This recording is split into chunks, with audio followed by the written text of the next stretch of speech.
Indien wird bis 2026 beinahe 1,5 Milliarden Einwohner haben. Ein riesiger Markt, den viele Anleger auch mit entsprechenden ETFs bespielen möchten. Lohnt sich der Fokus auf diesem einzelnen Land aus den Emerging Markets oder wäre ein ETF, der sämtliche Schwellenländer abbildet, womöglich doch vollkommen ausreichend?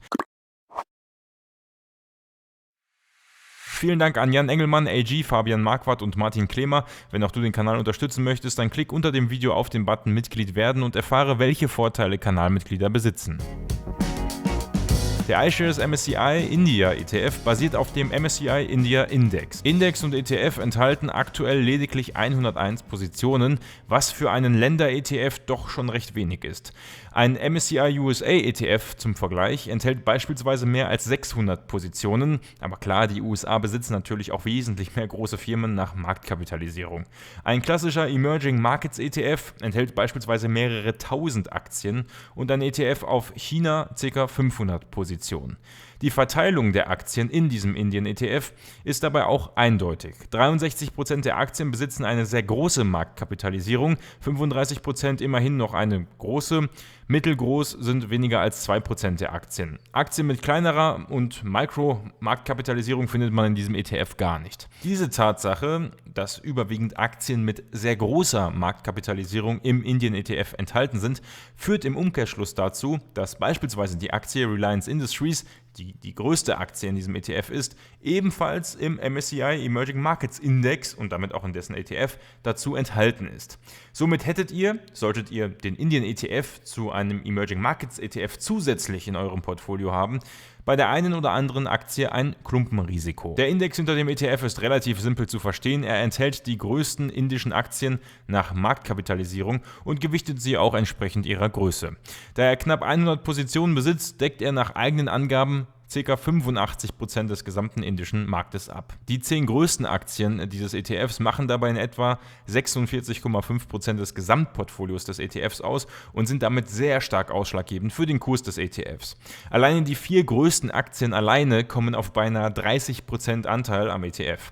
Die Aktien stammen natürlich alle aus Indien, das ist ja auch Sinn und Zweck dieses ETFs. Knapp 25% der Aktien sind dem Finanzsektor zuzuordnen, 18% dem Tech-Sektor und knapp 13% entfallen auf Energie. Grundmaterialien und Konsumgüter sind ebenfalls stark vertreten. Der Gesundheitssektor ist im Vergleich zu weltweiten Indizes untergewichtet, genau wie Industrie und Kommunikation. Man erkennt hier dran also auch schon die Besonderheiten des indischen Marktes. Schauen wir einmal auf die 10 größten Aktien im ETF. Die Aktien in den Top 10 des ETFs kommen überwiegend aus Mumbai. Diese riesige Stadt beherbergt die größten Unternehmen aus Indien, die wiederum in diesen Top 10 überwiegend aus dem Finanzdienstleistungssektor kommen, also im Bereich der Versicherungen und im Banking tätig sind. Außerdem sind mit Infosys und Tata Consultancy 2 IT-Unternehmen mit dabei. Hindustan Unilever besitzt, wie der Name schon sagt, eine enge Verbindung zu Unilever. Mit Larsen & Toubro ist auch das größte Bau- und Maschinenbauunternehmen aus Indien mit in den Top 10 dabei. Das Umsatzwachstum dieser Top 10 Aktien ist konstant, aber zuletzt im Durchschnitt rückläufig. Lag das Wachstum 2019 bei 21%, so sind es im Jahr 2021 lediglich 1%. Dennoch, die letzten 2 Jahre litten natürlich auch erheblich unter dem Corona-Einfluss. Die beste Performance legte dabei bis zuletzt, sorry für die Aussprache, BayJ Finance im Wachstum hin. Reliance Industries musste 2021 einen Rückgang von 25% verkraften. Im EBIT, also dem operativen Gewinn vor dem Abzug von Zinsen und Steuern, sehen wir ebenfalls ein relativ konstantes Wachstum. 2017 gab es bei den Top 10 Aktien zwar einen Rückgang um 3%, 2019 konnten sie im EBIT aber um 63% wachsen, selbst 2021 noch um 15%. Für das überragende Wachstum 2019 war die Axis Bank verantwortlich, die um mehr als 1000% wachsen konnte, was aber auch daran lag, dass sie 2018 im EBIT um 90% zurückgingen und nur einen sehr kleinen Gewinn überhaupt erzielen. Auch die ICC Bank erlebte in 2020 ein 220% Wachstum, nachdem es in den Jahren zuvor aber stetig bergab ging. Die EBIT-Margen sind ebenfalls stabil, aber eher rückläufig. Die durchschnittliche Marge liegt hier bei leicht über 20%, 2016 lag sie noch bei über 30%. Die überragende Marge von mehr als 50% erzielte hier konstant BayJ Finance, wenn ich das richtig ausspreche. Eine halbwegs ordentliche Marge erzielt noch die Housing Development Finance Corporation und Tata Consultancy sowie der indische Unilever-Ableger. Die anderen Unternehmen zeigen hier eher schwache Margen. Im Kurs-Gewinn-Verhältnis sehen wir, dass die Aktien vor allem 2018 sehr hoch bewertet waren. Der Durchschnitt von 35,9 in 2021 ist bei den Top 10 Aktien deutlich über dem ETF-Durchschnitt, der bei 16 liegt. Besonders hohe KGVs sehen wir bei BayJ, Hindustan Unilever und Bharti. Obwohl der ETF thesaurierend ist, schütten alle Top 10 Aktien die meiste Zeit über eine Dividende aus. Fast kein Unternehmen kommt jedoch deutlich über die 1%-Hürde hinaus, was die Dividendenrendite angeht. Lediglich Infosys, Tata, Unilever und Larsen schaffen dies. Das mag natürlich auch an den stark wachsenden Kursen in der jüngeren Vergangenheit dieser Aktien liegen, die die Dividendenrendite dann schrumpfen lassen. Auf der anderen Seite zeigt die Tatsache, dass alle hier Dividenden ausschütten, dass wir doch eher im Value-Bereich unterwegs sind und eher gestandene und etablierte Unternehmen in diesem ETF sehen. Die Faktoren, die bei diesem ETF theoretisch stark übergewichtet sind aktuell die Faktoren Low Volatility und Momentum. Momentum natürlich vor allem deshalb, weil die Aktien aus Indien in den vergangenen Jahren einen kurzfristigen Hype erlebt haben. Der Faktor Quality ist untergewichtet, auch im Vergleich zum MSCI Emerging Markets Index. Low Size ist natürlich klar untergewichtet. Das haben wir ja eingangs gesehen, dass hier überwiegend große Aktien im ETF zu sehen sind. In der Bewertung erhält der ETF für sein Portfolio tatsächlich nur 2,5 von 5 Sterne. Die Kennzahlen der Unternehmen sind zwar konstant, zeugen aber nicht von großartigen Wachstumstiteln, sondern eher von gestandenen Unternehmen. Die Diversifikation entspricht natürlich dem, was der ETF verspricht, ist aber trotzdem mit 100 Aktien relativ gering. Es sind eben tatsächlich aber Aktien aus Indien und aus allen Branchen dort enthalten. Folgt auf Instagram dem Kanal Tech Aktien. Der Kanal versorgt euch mit allen News rund um die Börsen dieser Welt und sorgt mit guten Memes zwischendurch immer wieder für gute Laune. Mit einem Fondsvolumen von 1,1 Milliarden Euro liegt der iShares MSCI India ETF über der 100 Millionen Euro Grenze, ab der ein ETF als relativ rentabel gilt. Der ETF existiert seit Mai 2018, also 3,5 Jahre, was schon eine eher durchschnittliche Bestandsdauer im Verhältnis dieser Videoreihe ist. Eine Auflösung des ETFs ist aber unwahrscheinlich. Mit einer Gesamtkostenquote von 0,65% liegt dieser ETF über dem Durchschnitt der Gesamtkostenquoten aller ETFs, der bei ca. 0,4 bis 0,5% liegt. Damit zählt der ETF zu den teuren ETFs in dieser Videoreihe, da einige breit gestreute All-World-ETFs und World-ETFs auch auf unter 0,2% Gesamtkostenquote kommen. Durch den Zusatzaufwand, dass hier eben nur auf Aktien aus Indien gefiltert wird, könnte man diese Kosten versuchen zu erklären. Dieser ETF von iShares ist thesaurierend, demnach werden die Erträge wie Dividenden und Zinsen nicht an den Anleger ausgeschüttet, sondern wandern zurück in den Kurs des ETFs, steigern also so die Profite der Anleger darüber. Dieser ETF verfolgt die Strategie einer optimierten physischen Replikation, das heißt, nicht der gesamte Bestand des Index wird im ETF 1:1 nachgebildet, was eben dadurch zu erklären ist, dass auch alleine die Top 10 Aktien des ETFs schon beinahe 50% Anteil ausmachen. Man braucht also gar nicht alle 100 Aktien nachbilden. Daher weicht in der Regel aber auch der ETF-Kurs vom Kurs des Index ab. Die Tracking-Differenz liegt hier bei plus 0,7%. Damit war der ETF sogar noch etwas teurer, als die Gesamtkostenquote von 0,65% aussagt. Der Index und der ETF werden halbjährlich rebalanced. Insgesamt vergebe ich in der Kategorie Produktkriterien 3 von 5 Sterne. Zwar ist es sehr unwahrscheinlich, dass der ETF aufgelöst wird, was natürlich positiv ist. Die hohe Gesamtkostenquote schlägt jedoch zu Buche. Allerdings muss man diesem ETF zugute halten, dass er mit einer der einzigen Indien-ETFs ist, der physisch replizierend ist. Die Indien-ETFs von Amundi und Luxor sind unfunded Swaps. Das mag für den einen oder anderen vielleicht ein Vorteil bei diesem ETF hier von iShares sein. Aber der Franklin FTSE India ETF besitzt eine Gesamtkostenquote von 0,19%, ist also deutlich günstiger, hat zwar ein geringeres Fondsvolumen, ist dafür aber vollständig physisch replizierend. Für mich von diesen Faktoren her die attraktivere Wahl. Wir vergleichen heute den iShares MSCI India ETF mit der Standardanlage, die viele Anleger im Portfolio haben, nämlich mit dem Vanguard FTSE All World ETF, den wir hier auf diesem Kanal auch bereits analysiert haben. Mit dabei ist außerdem ein normaler MSCI World ETF von Xtrackers. Außerdem vergleichen wir diesen Indien ETF mit dem etwas günstigeren, gerade angesprochenen Franklin FTSE India ETF, welcher im Unterschied zur iShares-Variante eine Deckelung in der Gewichtung der größten Aktien besitzt und mit 180 Aktien auch breiter aufgestellt ist. Da Indien zu den Emerging Markets zählt, vergleichen wir diesen Indien ETF auch mit dem iShares Core MSCI Emerging Markets IMI ETF, also einem ETF auf Schwellenländer. Im Vergleich seit Juni 2019, was der längste verfügbare Zeitraum für einen Vergleich dieser ETFs ist, sehen wir, dass der MSCI World ETF von Xtrackers auf lange Sicht die beste Performance hingelegt hat. Und mit langer Sicht meine ich jetzt mehr als 2 Jahre. Phasenweise wurde er in der Performance von den Emerging Markets sogar übertroffen, die aber zuletzt vor allem wegen China eher schwach performten. Trotzdem an der Stelle mal ein Hinweis, so schlecht performen die Emerging Markets auf lange Sicht nämlich überhaupt nicht. Die Indien-ETFs konnten vor allem in den letzten Monaten einiges an Performance nachlegen.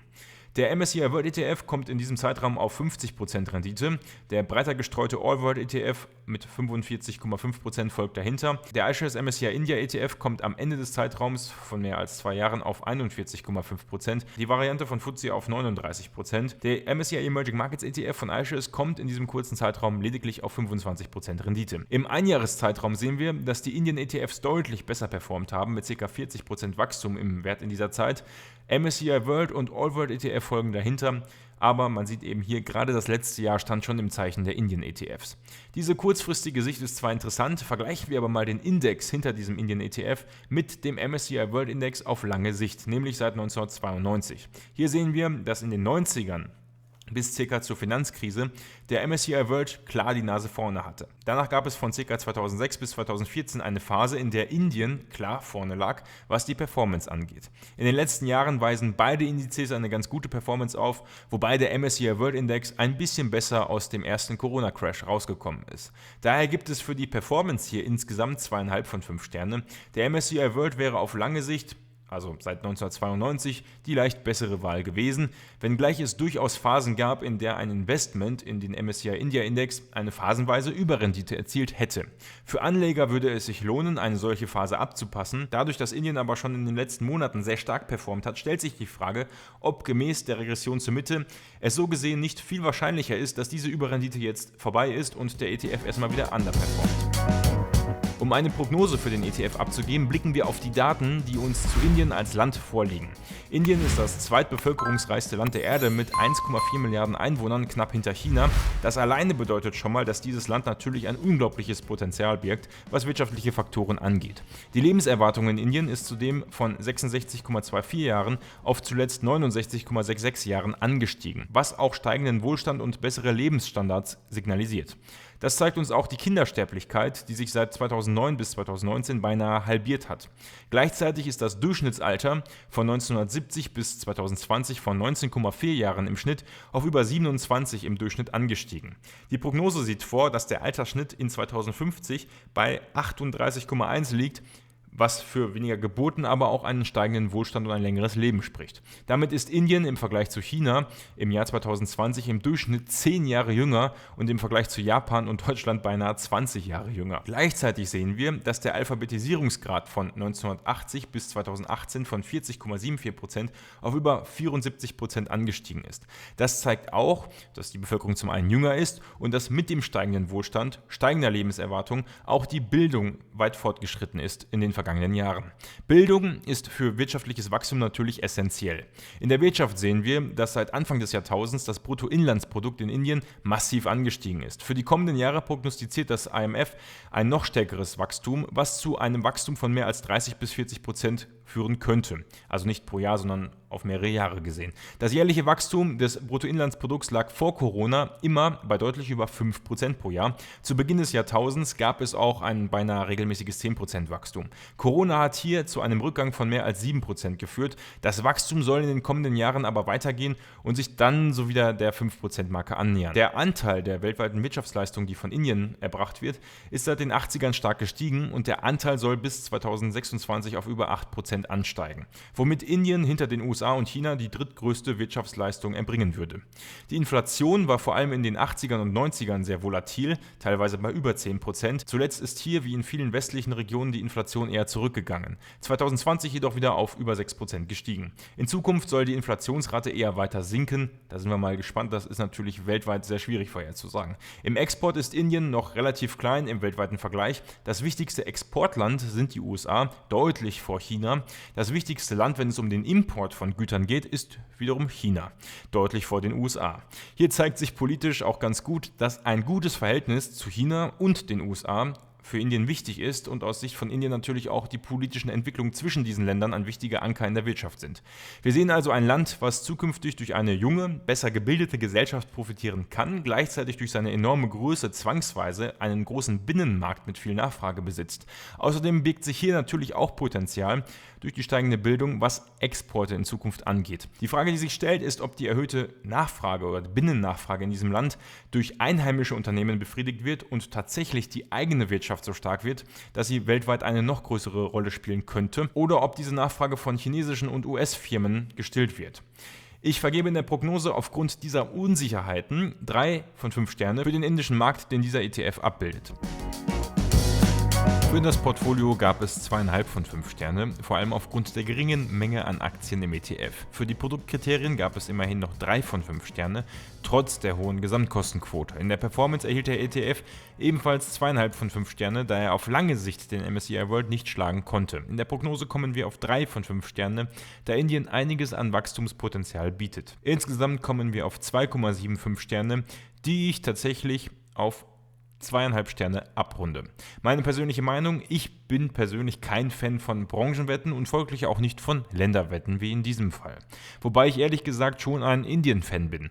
Das Land erlebt einen Wohlstandsaufstieg und hat eine enorme Binnennachfrage. Ich habe tatsächlich schon lange überlegt, mir Indien noch verstärkt mit ins Portfolio zu nehmen, da mir persönlich Indien in meinem Emerging Markets ETF eigentlich etwas zu unterrepräsentiert erscheint. Ich habe das allerdings nicht getan, auch nicht in Form dieses ETFs. Zum einen, weil der Index eben keine Überperformance im Vergleich zum MSCI World erzielen konnte in den letzten knapp 30 Jahren. Zum anderen, weil die Länderwette immer nur phasenweise lohnenswert ist und ich kein Freund von ETF-Management bin und auch nicht traden möchte, sondern nur per Sparplan besparen und langfristig halten möchte. Daher passt ein Indien- oder generell Länder-ETF nicht in mein Portfolio und bei dieser Strategie bin ich auch geblieben. Da die Wirtschaftsleistung von Indien vom weltweiten BIP bei ca. 8% liegt oder in Zukunft liegen wird, wäre eine Gewichtung von mehr als 8% von Indien in eurem Portfolio quasi eine Übergewichtung von Indien. Nicht nur nach Marktkapitalisierung, sondern eben nach BIP ebenfalls. Wenn ich den ETF besparen müsste, dann würde ich wahrscheinlich anstatt des ETFs von iShares lieber den günstigeren und breiter aufgestellten Franklin FTSE India ETF wählen. In einem klassischen 80-20-Portfolio mit einem MSCI World zu 80% und Emerging Markets zu 20% besäße Indien einen Länderanteil von ca. 2,5%. Daher würde ich ein 75-15-10-Portfolio wählen, 75% MSCI World, 15% Emerging Markets und 10% Indien. Damit wäre Indien in einem derartigen Portfolio mit 12% enthalten und stark übergewichtet. Allerdings geht diese Übergewichtung zu Lasten des MSCI Worlds, also vor allem zulasten der USA, und zulasten der Emerging Markets, also vor allem zulasten der Anteile von China und Taiwan. Wenn ihr diese Konstellation wählt, habt ihr also weniger USA, weniger China und Taiwan, sowie natürlich auch generell alle anderen Länder gewichtet, außer eben Indien. Da ich persönlich die Überperformance von Indien gegenüber den USA und China nicht vorhersehen kann, wähle ich diesen ETF auch nicht für mein Portfolio. Wie seht ihr den MSCI India ETF von iShares und wie steht ihr generell zu indischen Aktien? Schreibt eure Meinung gerne in die Kommentare. Die Kanalmitglieder können übrigens abstimmen, welche Aktien bzw. welche ETF-Analyse ich in Zukunft machen soll. Um mehr zu erfahren, klickt auf den Button Mitglied werden unter dem Video. Wir sehen uns in der kommenden Woche wieder bei der nächsten Aktienanalyse. Die Mitglieder stimmen ab heute ab, welche Aktie wir in der kommenden Woche analysieren sollen. Macht's gut, bis dann, ciao. Dieses Video ist keine Finanz- oder Anlagenberatung, die Vortragenden und Produzenten können nicht haftbar gemacht werden, wenn ihr mit dem Handel von Wertpapieren Verluste erwirtschaftet. Dieses Video dient einzig und allein der Unterhaltung.